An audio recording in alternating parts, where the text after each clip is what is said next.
Hey everybody, welcome back to Patchogue Firearms Restoration.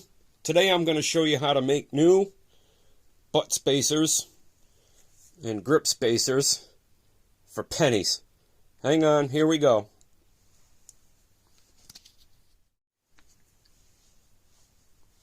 So I've tried a variety of materials in the past and scoured the internet and been on Amazon looking for good material to make replacement Whiteline spacers on buttstocks, and it's been problematic.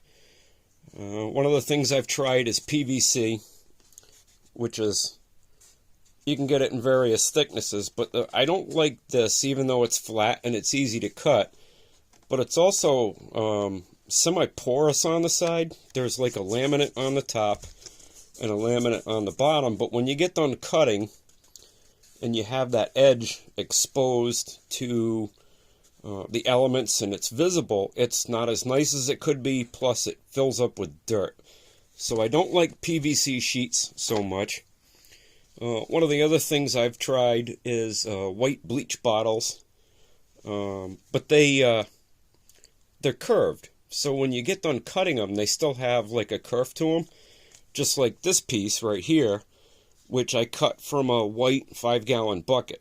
So this is a good thickness. It's nice when you cut it, but the problem is it always wants to maintain that slight curve, so you have to rely on the tension when you clamp the butt pad down to get it to sit flat. So I don't care for these.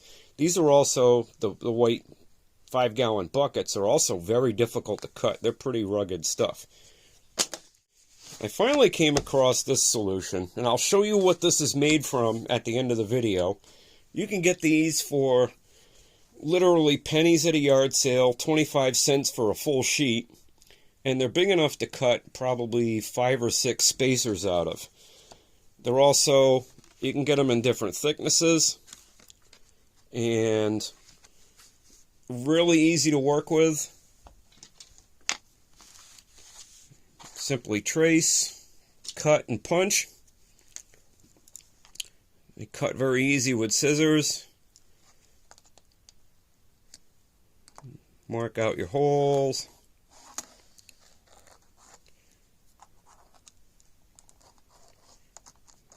Just take a ballpoint pen and go crazy on these things.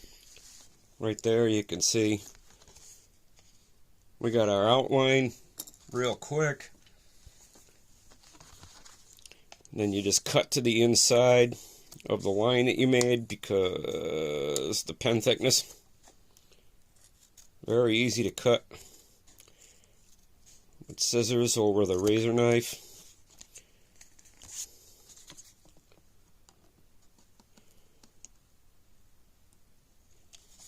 They're very easy to smooth out later with a piece of sandpaper.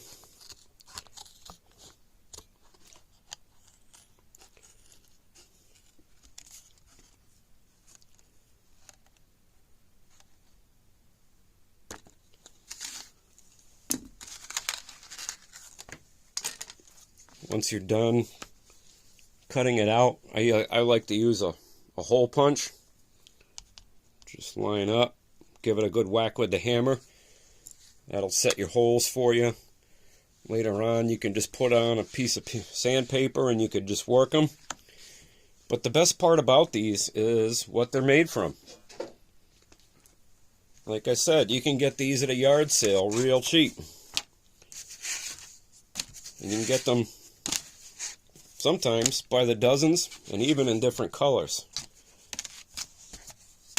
Old plastic license plates.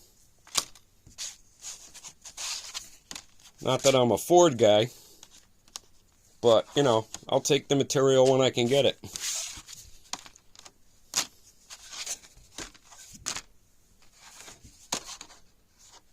Cheap, easy, and readily available at yard sales, flea markets, swap meets, and they work great and look great.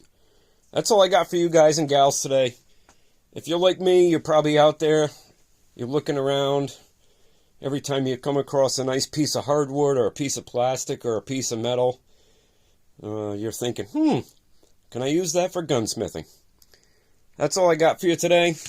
Enjoy. Don't forget to hit like and subscribe. Have a great day.